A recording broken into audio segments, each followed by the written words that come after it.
I'm going to speak today about honor, unlocking your destiny and your inheritance. How you treat God and people is key in you to fulfilling your destiny. So hoe jy die Here behandel, hoe jy hom eer, hoe jy mense behandel en lief hê, gaan jou eie toekoms en jou eie seëninge bepaal in hierdie lewe. En so ek gaan vir julle verduidelik bietjie vandag, ek gaan praat oor wat is ons erfporsie, wat kan jy voorstaan as 'n kind van die Here? What can you contend for as a child of God? Because so many times we don't come into the fullness of what God has for us because we don't know what belongs to us. And if I knew a lot of these things when I was younger, I would have been a lot further today. I wouldn't have made the mistakes that I made. Because the enemy, he wants us to focus on the lesser, on the problem, on the issues. I mean, if you look at the world, hierdie week het die aarde bietjie geskud. Taiwan het Myanmar het 'n aardbewing gehad oor die naweek, het Papua New Guinea aardbewing gehad. And my son is moving to Sydney, Australia. He's in Sydney, he's going to Adelaide, and I'm seeing his little beach house. Then I'm thinking, I'm just going to check if Papua New Guinea is close to Australia to see if Jeffrey is safe. It's a time to seek God with all our heart, all our mind. And the worship today was so in line with what I want to share today. Can we give a hand to our worship team?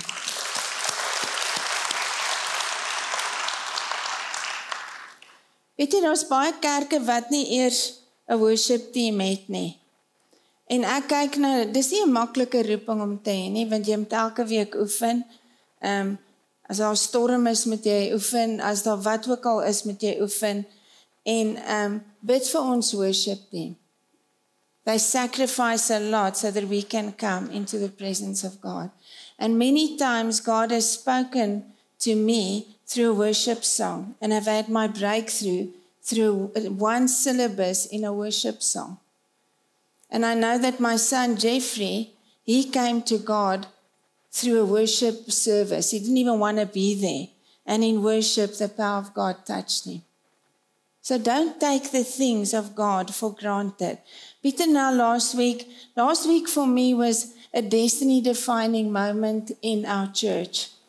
Ek het die voorreg gehad om, ek het Pieter Nel en Eloise gesê, ek sal hulle profetiese woorde van die laaste 5 jaar, en daar's baie julle, in 'n leer sit en vir hulle highlight, soos wat Bill Hammond ons geleer het, trends. If you get a prophetic word, look at trends.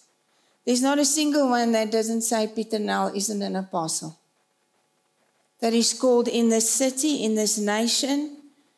And if you don't honor him in the office that God has given to him, you won't receive the fullness of that anointing. And we don't understand that. It's only when I understood that my own life changed. Because sometimes you get a few skew apostles in your life that don't represent God properly, and then you don't want to hear the word apostle again. And we focus on minors, and the enemy gets us out of where God wants us to be. So don't settle for the less of God in this season. I want the fullness of God in this season. I want the fullness of God for my grandbabies. I want the fullness of God for Robin and Ian, for Jeff and Ash in Australia. Don't you want the fullness of God for your children? How can you want that for your children when you're living a life of failure, of hopelessness? And God wants to give you hope today. Pieter Nel het laas week, dit was vir my so spesiaal, toe hy al die onderwysers laat opstaan het. Do you know what an awesome calling that is? I can count the teachers on my one hand that made an impact in my children's lives, and for the teachers that it was just a job. It's not just a job.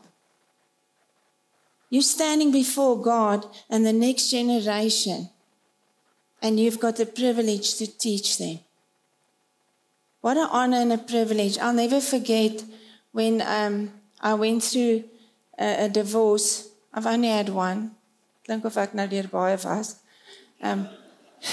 But when Robin had a teacher Neville, and he would come and sit with her when I was like a bit of a basket case and I was heartbroken, and he would come and tell Robin, she has a purpose and a destiny. When her best friend's dad, who was a pastor, Ross, when Ross Hunter came to fetch Robin when I was sick, with cancer at the time, he would fetch Robin every week and take her to a church which he pastored that was far from my home. That's why my kids are serving God.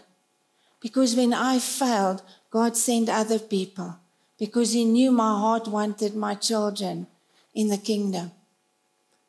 God will honor your prayers today for your children. Luke 19:13 says, occupy till I come.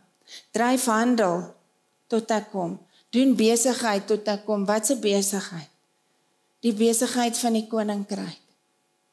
En die koninkryk van God is nie 'n normale koninkryk nie. Dis 'n koninkryk wat vir ewig staan. So jy moet bid vir die siekes. Jy moet lief wees vir mense. Jy moet duiwels uitdryf as jy nie te bang is vir dit nie. Ek sal nooit vergeet nie, Harm is in my profetiese skool vir die van julle wat hom ken. En hy vertel vir my, hulle gaan op 'n uitreik met Debbie en Wayne. En hy vra vir die ou wat sy naam. En hy sê, my name is Legion. Toe weet hy, hier's groot probleme. Ons moet nou reinforcements roep. En weet jy wat, dit was net die teenwoordigheid van die Here in Harm, die feit dat hy 'n kind van die Here was, wat daai ding laat manifesteer het. Ons moet nie bang wees vir hierdie goed nie.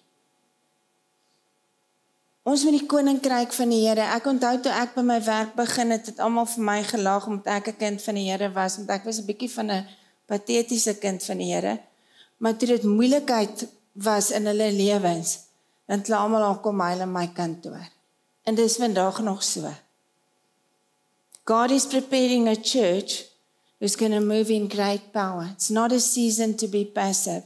Weet jy wat, as ek kyk na die wêreld, baie mense sê ons lewe in die laaste dae, maar as jy kyk wat in die wêreld aangaan, as jy kyk by die Olimpiese spele wat daar gebeur het hierdie jaar met die demoniese goed wat hulle die laaste maal, is dit laaste supper, wat is dit? Laaste? How they depicted a mockery of Jesus with his disciples. And we just accept that. It's not okay. We should come to a place where we say, no, not on my watch. Not on my watch. I'm part of a prayer team where we pray for South Africa with strong prophetic leaders. And the one girl, she had me on a Zoom with the governmental leaders this week. I got so upset when I heard how these people think. Obviously not all of them, but I could think all they think is color. All they can think is if we don't give the land back to a certain race group, then South Africa doesn't have a future. Where in the Bible, if they knew God is their God, and God wants us to have territory, there would be none of that. So if we want to have South Africa to be radically different, we have to train people to think radically different. If you want your family to change radically, you're going to have to do things radically different. God honors prayer. Everything you sacrifice for God, He'll honor. Matthew 11:12, from the days of John the Baptist until now, the kingdom of heaven suffers violence, and the violent take it by force. Kyk wat het gebeur met die apostels. Baie van hulle is geslaan, party is in die tronk gesit, As ek in die tronk gesit word, ek sal begin short circuit. Ek sal dink iets is groot verkeerd.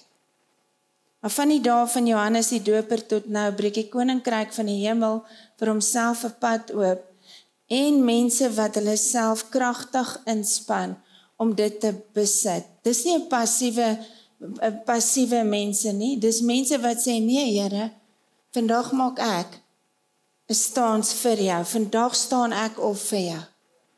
Vandag sê ek vir hierdie skool, my kind is nie 'n kat nie.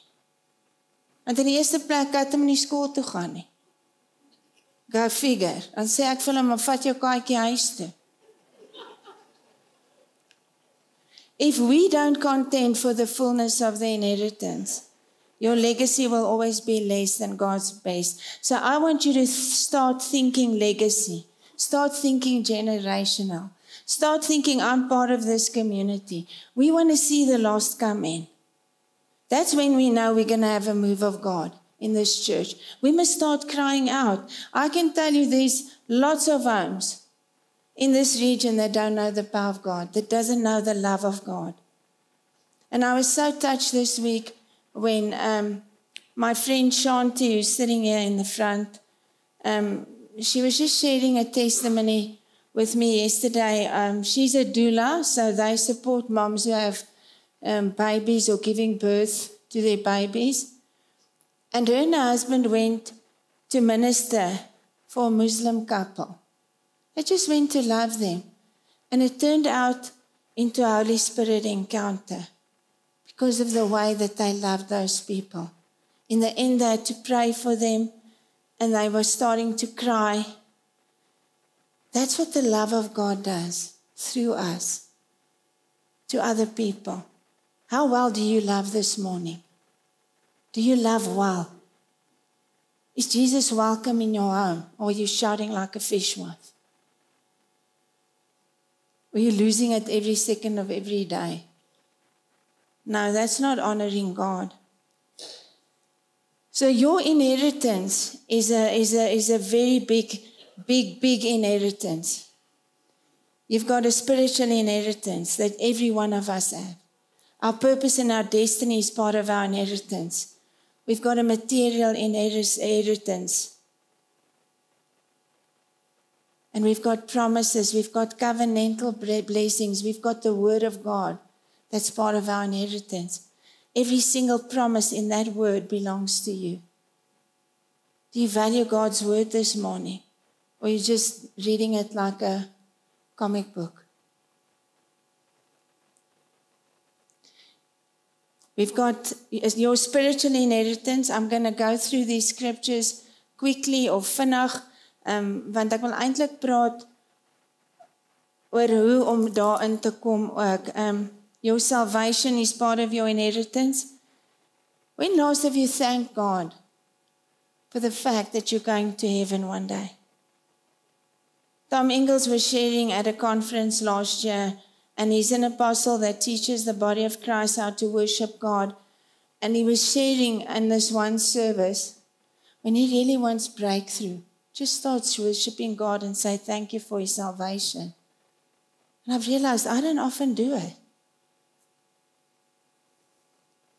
Efesiërs 1:14, die Heilige Gees is die waarborg dat ons verder sal ontvang wat God beloof het, wanneer hy almal wat aan hom behoort sal verlos. Daarom moet ons sy grootheid prys. We've got, all of us have got spiritual gifts and talents. And you know what's sad? Many people don't know that at all. So you've got spiritual gifts. I've got spiritual gifts. Our pastor Peter Nell has got a healing gift. And some of you, God has used him to pray for them and got healed. I myself, I'm one of those people. I had a crushed middle foot. My foot bridge was crushed. It was vergrys. And for 8 years after I had an injury, I had my middle foot on my left-hand side just full of metal. And I had chronic pain. Poor Robin on many ministry trips. My foot packed up. Daar moet Sissie my in 'n rolstoel stoot op die lughawe of my optrek op trappe. Kom Irrie. En dan gaan ek, okay Sissie, hier kom ek. En die arme kind dink, ek wens ek kan hierdie maak pos. Here, gee my krag. Ek sal nooit vergeet by Meisenberg eendag, ons moet daar gaan preek en is 200 trappe en is in die aand. En nou begin ek dink, wat as die skelms is? En ek kan nog nie loop ook nie. En dan, Robin, moenie nou op dit fokus nie, maar ons moet nog vanaand gaan slaap. But you and I have spiritual gifts and talents. Having then gifts differing according to the grace that is given to us. If you've got prophecy, prophesy. Dis about tyd om te begin. Ministry, let us use it in our ministry. You teachers in teaching. He who exhorts in exhortation. He who gives with liberality. He who leads with diligence. Dis 'n salwing om mense te lei.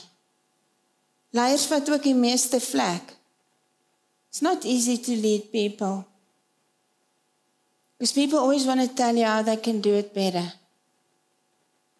And the ones who do that normally are the people who do nothing in the kingdom. We are adopted as children of God. Do you know you're a son and a daughter of the living God? You're no longer a slave, but a son. Galasiërs 4:7, jy is nie meer 'n slaaf nie, jy is 'n kind van God. En omdat jy 'n kind is, het God jou sy erfgenaam gemaak. Do you know if each and every one of you in this building, if you truly knew that today, there'd be a revival in South Africa? Because you would not act the way you do, you would not settle for less. Can I tell you, I would do anything for my children. Not most things. But for my grandchildren, Amata, daai driekies, die ander enetjie kan nog nie praat nie. Ek sal alles vir hulle doen. It's so hard for me to say no, unless it's going to hurt them.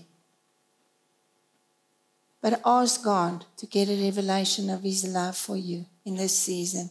Do you know that there are ministers of the gospel who are still operating out of an orphan spirit?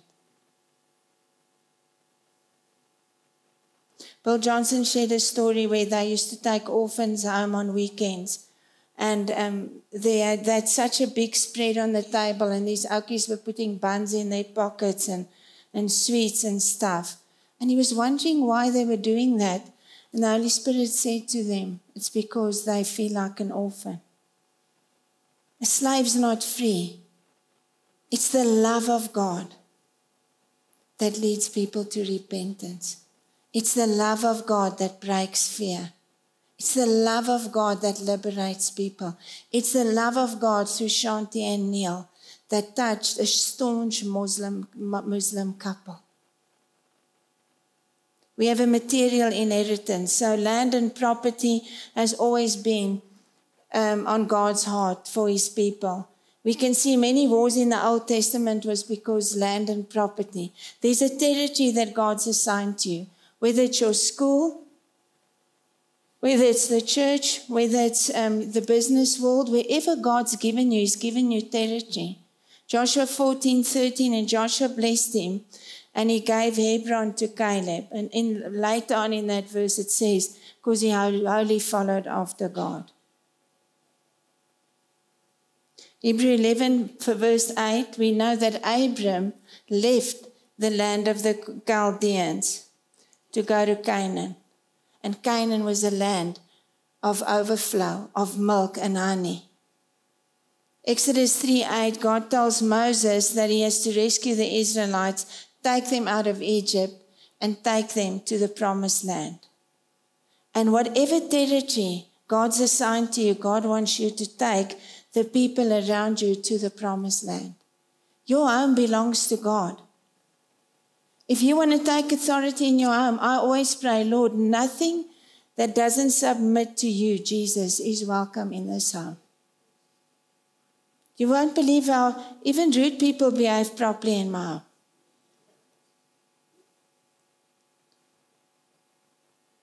Even my art, I've chosen everything in my home so that it would honor God. In the New Testament, there was also wars over territory. We see where the apostle Paul preached in Ephesus, a demonic stronghold, the goddess Diana came down and the whole Ephesus came to Christ. I want to see those days where South Africa comes to God.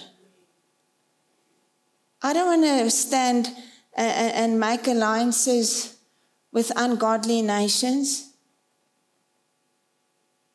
Suid-Afrika op die oomblik is in die moeilikheid.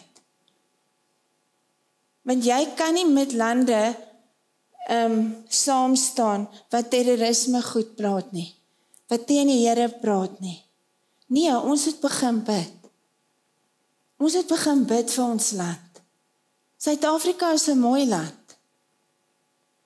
Ek meen, my seun sê altyd vir my, maak hom bly in Australië. Nee, my assignment's still here. I'll go to Australia and probably have to go visit the zoo and the koalas because my work is here, my church is here. I'm fighting for our nation. I pray for our nation because I want to see South Africa change for Jesus. So financial blessings belong to you and me. So I'm not saying we're all going to be billionaires because some of us will forget God. But God says in Deuteronomy 8:18, you will remember God. It is He who gives you the power to create wealth, so that He can establish His covenant with you. Dis Hy wat vir jou die krag gee om rykdom te verkry, sodat Hy sy verbond, wat Hy aan jou voorvaders met 'n eer bevestig het, aan jou kan bevestig. God always wants us to have enough, to pay our bills, to fulfill our assignments and our destinies. Some of you are having lack because you're not walking in your assignment. Have you ever thought about that? You're not doing what you're supposed to be doing. And He'll always give us enough to help others. Because the kingdom's not about us. Whatever you have, your giftings, your money, your everything, is not just for you, it's for other people. God will give us resources and wealth. Philippians 4:19, Bible says God will supply all our needs according to His riches and glory in Christ Jesus. En my God sal in elke behoefte van julle, wat sê die Bybel, ryklik voorsien. Volgens sy wonderbaarlike rykdom in die Here. Die Here het meer geld as my baas wat my betaal. Ek is baie bly daaroor. Want toe die Here dit vir my wys en hy sê, Irma, jy sit jou vertroue in Mammon. Dis 'n lelike woord, ek het sommer geskrik. Toe dink ek, maar hoekom? Ek het altyd net gedink ek moet preek en dan wat ook al gebeur, die Here sal volg. Toe sê die Here, nee, want jy dink Gavin is jou source. Jy dink Gavin is die ou wat vir jou moet sorg. Want as ek 'n groot salaris kry, dan is ek nou happy hoor. As ek niks kry nie, begin ek worry. Want ek werk vir 60% van wat ek sien, sodat ek ook kan preek en bedien en ander goed doen. And the day after I repented of that sin, somebody blessed me with 30,000 rand. Do you know why I was weeping? Firstly, it was a big amount. I've never been given that in my whole life. I knew it was God. It was because God was saying to me, see, I told you, I've got more money than Gavin. We've got a relational inheritance. Do you know that God wants us to prosper relationally? Isolation's not from God. Sometimes we've represented God so poorly, people don't want to come to church. We have to start loving people well. We've got a family legacy and heritage. You know what the generational blessing is? Is that you can enjoy your children and that they can enjoy you. It's not just tolerating you. Do you know how wonderful it is for me when I see Robin worship me? She's not in the bars in the weekends. In fact, I've never seen Robin drunk. Her husband Ian, who loves God, who teaches and trains people how to hear God's voice. Ian, the best dad that I've ever seen. How he sits with my grandkids, teaches them the right thing. How I look at my son Jeff and how how he has godly values, and his wife Ashley. Then I look at how God honored my praise. Do you know, I was devastated when I got divorced. I thought I'll never fulfill my purpose and destiny. What is the example that we've set to our children? And I wrote in a little journal, God, if my kids can just know you, if they can just serve you, Jesus, and know your voice. And now I look at it. I look how God has answered that prayer. Are we perfect? No. But my family is perfect for me. A mom who's 84, who prays night and day for us. Night and day. You can hear her praying. You can see her walking around the property. 84, started a business 2 years ago. That's doing well. It's only because the grace of God. That's family legacy.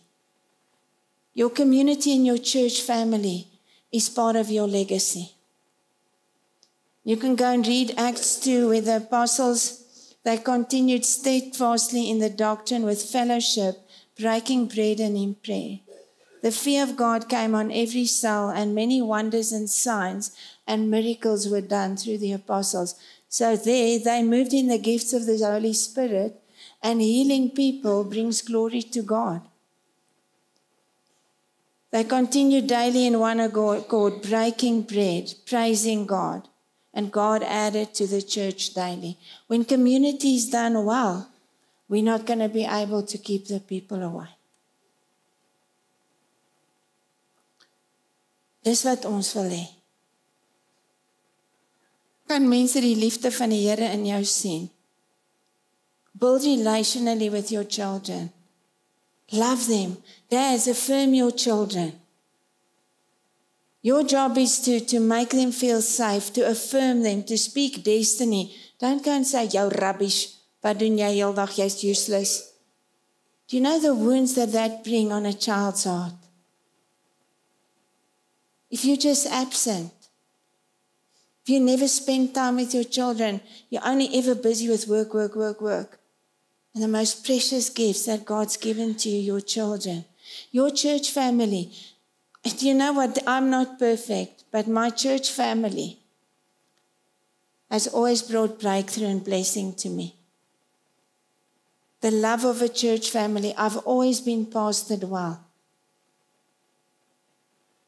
Pastors have always been around me. When I go to an hospital, there they were, praying for my children, even today. We've got people in this church that love well. I look at Sonia and Neil, they're not here today, but you all know them. If there's ever a couple that love well, it's those two. They might not be everybody's cup of tea, but I can tell you, Jesus is well pleased with them. They're always there wanting to baptize people. I can name a lot of you. Blessed in the Bible means receiving God's favor regardless of circumstances. It makes us fully satisfied. You and I have got a covenantal inheritance. It's promises and blessings just because we're covenant kids of God. Genesis 12:2-3 en ek sal jou groot nasie maak. Ek sal jou seën en jou man van groot betekenis maak en jy moet tot 'n seën wees. En ek sal seën wie jou seën en vervloek wie jou vervloek. So as jy vandag 'n kind van die Here, you're going to press through until you're blessed.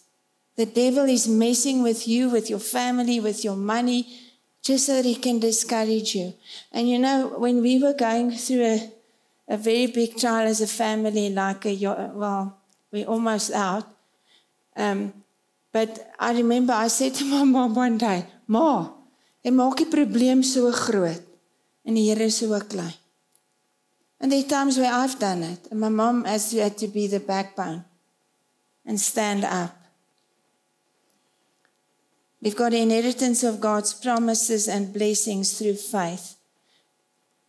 If you are Christ, then you are Abraham's seed and heirs according to a promise. You have a promise that God says He will bless you. He'll bless you, He'll bless your children, He'll bless your children. That's why Peter Nell often at the end of his service He'll bless us. You and I've got a predestined purpose. So voor jy gebore is, het die Here al vir jou roeping. Voor jy gebore het, vervul jy jou roeping. Dink jy ooit daaraan? He predestined you for a specific purpose. In him we have obtained an inheritance, being predestined according to the purpose of him who works all things to the counsel of his will, that he who first trusted in Christ should be the praise of his glory. God says, Jeremiah, before you were born, I knew you and called you as a prophet to the nations. You're called according to his purpose. God will work everything together for those who love him. Do you know when God really starts working everything together for our good? Is when you and I answer the call of God.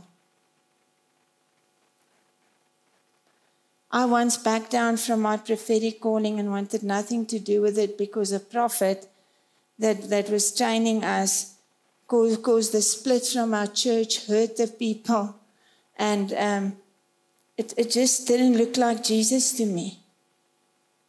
And I was in my church and I was still ministering and doing the things of God when he called me out and he said, Emma, have you answered your prophetic call? And the power of God hit me. I started weeping. Holy Spirit touched me. And I realized how hurt and not seeing things done properly made me turn my back on the very thing God called me for.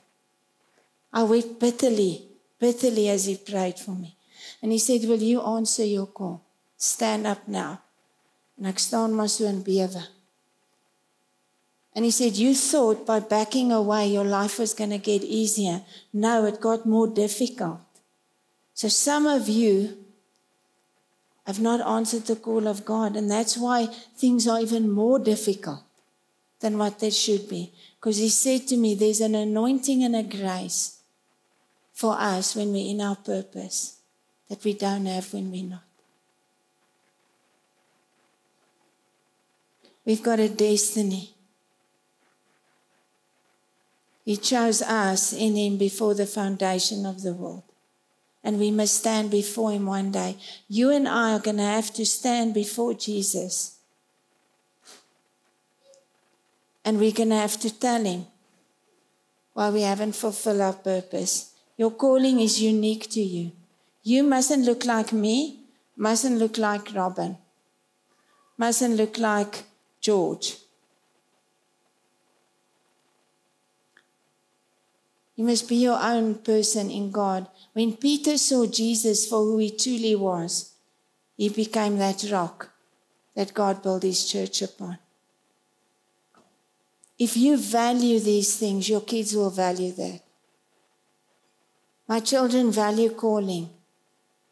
They know they have to be committed. They know that they have to pitch. They know that when people are ugly to them, they have to try and love them. You have to pattern that which you want your kids to be. It must be rooted in God's love and grace. We have to be empowered by the Spirit of God. Acts 1:8, you will receive power when the Holy Spirit's come upon you. Do you know why the church is so powerless? We're doing a lot in our own strength. We must be hungry for Holy Spirit. Do you know that I know that without Holy Spirit, I can do nothing. I am nothing. It must be revealed to us through intimacy with God, and it must be filled through obedience, faith, and perseverance. You know, one day I said to my friend Debbie, you know, Debbie, there's nothing special about us. We just pitched. If I was called to be part of a ministry, I would come every week unless something happened. And there are sometimes legitimate things, but show God you're hungry for him. If you want to hear God's voice and you're hungry, you will hear God's voice. When I was young, I listened to how to hear God's voice more than any other teaching. I wanted to know his voice. One day God said to me, Emma, if you can teach your kids how to hear God's voice, when you die, they'll still be okay. Embracing your calling brings fulfillment and joy. There is nothing more valuable than knowing you're standing in the perfect will of God this morning.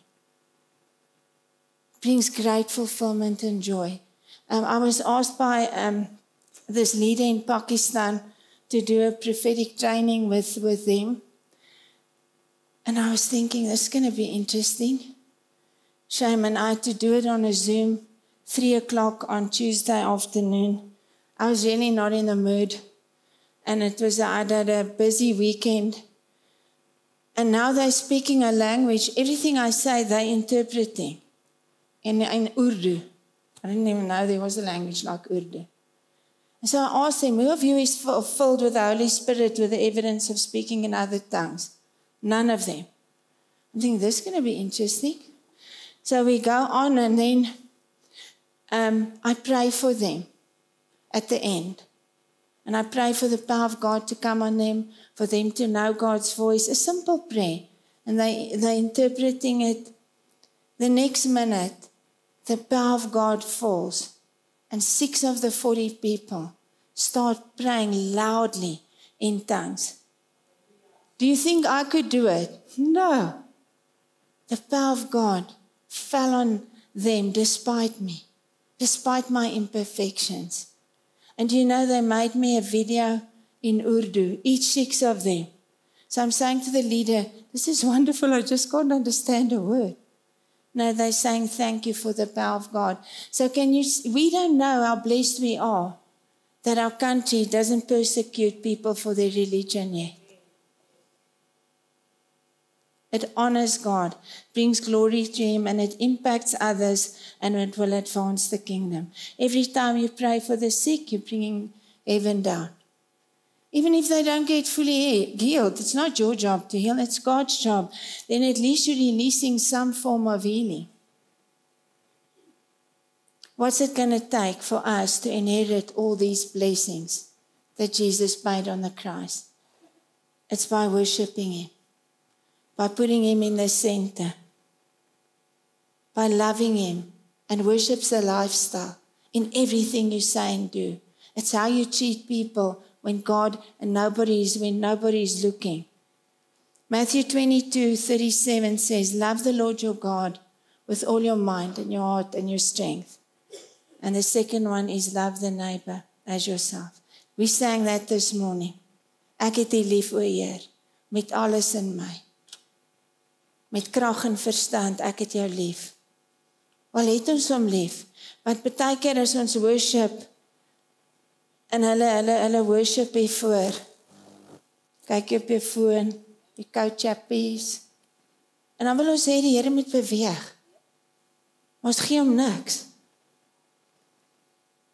And then I just want to share that I was at a conference when somebody shared, honor is the seed you sow for access to God and all His promises. Adam and Eve were chucked out of the garden because they dishonored the word of God. Lucifer was an angel of worship, chucked out of heaven because he didn't honor God. Some of you don't respect your parents. You speak to them terribly. The Bible says your life might be cut short. The Bible also says, parents, don't exasperate your children. If you disrespect leaders, you'll never be one. You will only have the authority to the degree that you submit under His authority. Esau in the Bible is a person who didn't value his inheritance, didn't value what God valued, and he lost all of it. Romeine 9:13 sê, vir Jakob het ek lief gehad, maar Esau het ek gehaat. So die Here het nie Esau in 'n emosionele manier gehaat nie. Hy het gehaat waarvoor hy staan. So we know in Genesis the story of Jacob and Esau. And Jacob was loved by his mom. Isaac loved Esau, but one thing Jacob understood is he understood the blessing of the firstborn is precious. You get the legacy that the family carry, you get land, you get cattle. But Esau, he sold his inheritance one day for a bowl of stew when he was hungry. And so when the enemy comes to us, when we're going through trials, and it's hard and it's difficult. Who of you are going through a trial right now? Hey, julle is gelukkig. Net 4.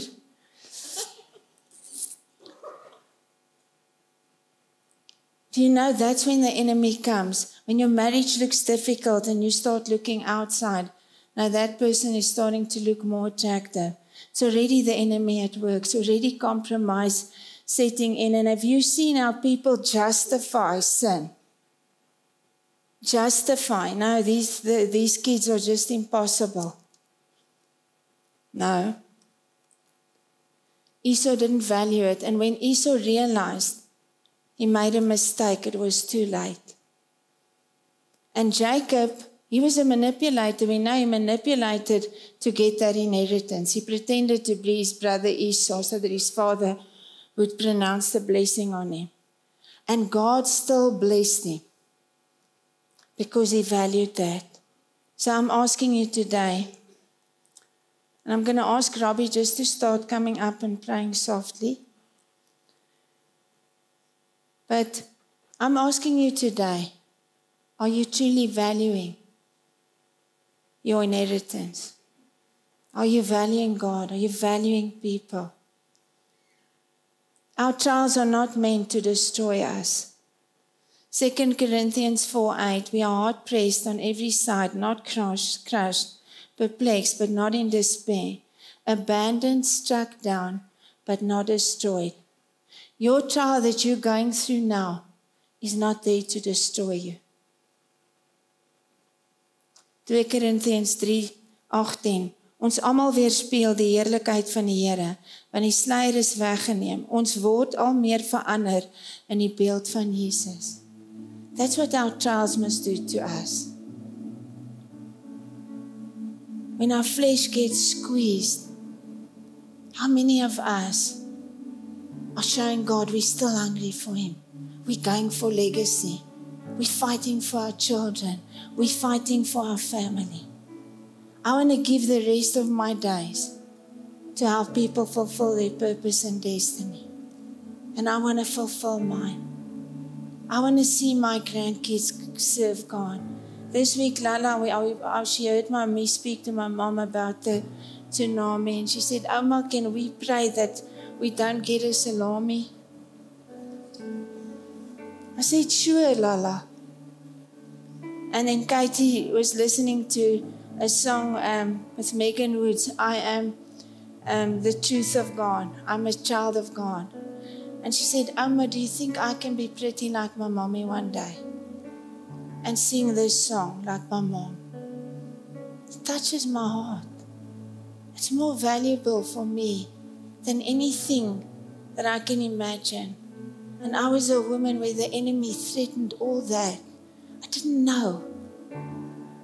But I serve a worthy God who loves my family, who loves your family, who loves you, who loves your children.